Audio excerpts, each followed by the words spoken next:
Hello，大家好，我係 Michael 啊。咁依家咧，我已經嚟到呢個萬常學院呢個樓盤啦。今日同大家介紹嘅就係呢個樓盤，大家可以睇得到嘅，呢個係總共會成嘅。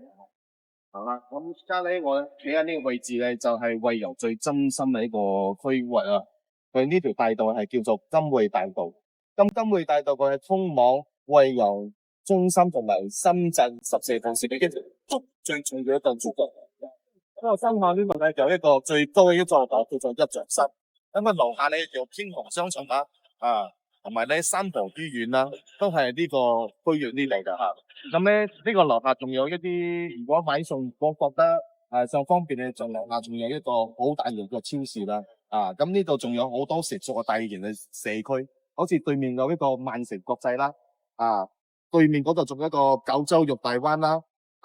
南寶大廈同埋呢個萬城名座啊，呢度都係啲好成熟呢個大型社區啊，下面都好多買嘢一個超市啦吓。咁我哋依家睇下巴士站先。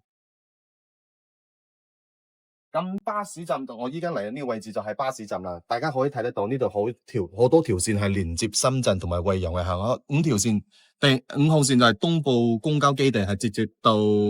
我呢個位置就萬常學院啦，咁我到總站係惠陽高鐵站嘅，咁咧仲有168A 呢條線啦，從亨治汽車站嘅都係到我仲經過14號線嘅深圳地鐵14號線嘅，嚟到我哋呢個萬常學院呢個我企喺呢個位置啦，咁直接到總站就係沙田東澳村啦，咁仲有336呢條線係從多彩硅谷。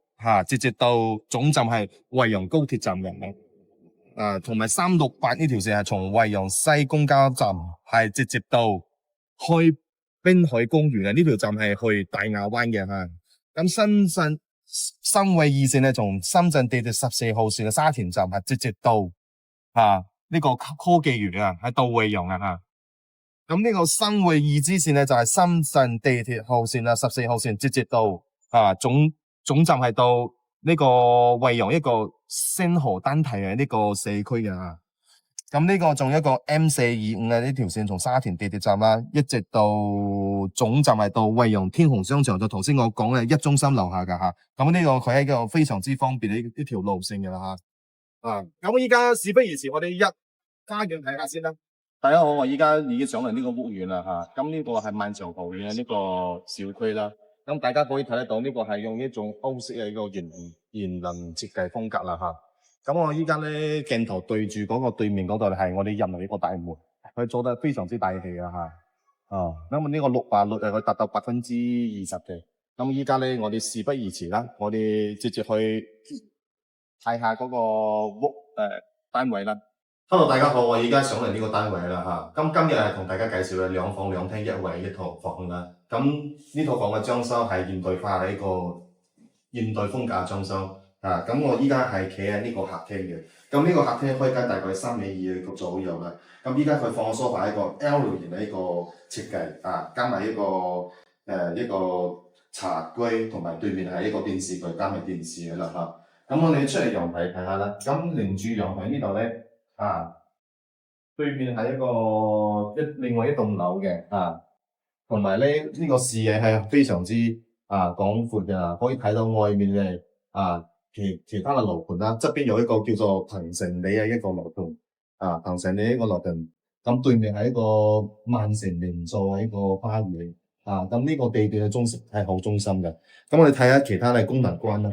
咁咧，依家從客廳我過嚟呢個位置就係餐廳啦吓。咁呢個餐廳嘅位置係大概可以坐5個人嘅一個位置啦。咁依家咧佢已經擺咗5張凳啦吓，可以坐5個人嘅位置。咁我呢度仲有一個空間可以放呢個冰櫃、呢個雪櫃放喺呢度啦。咁側邊就係廚房啦。廚房係都係用 L 型嘅一個設計，上面做咗櫥櫃收放嘢係非常之比較方便嘅吓。咁面積廚房就大概有個5個平方度4-5個平方度啦。咁出嚟咧呢度咧我哋呢度就係呢度，呢個係一個商場嘅一個防盜門啦。呢個係不鏽鋼嘅防盜門入嚟呢個做一個木門啦。啊，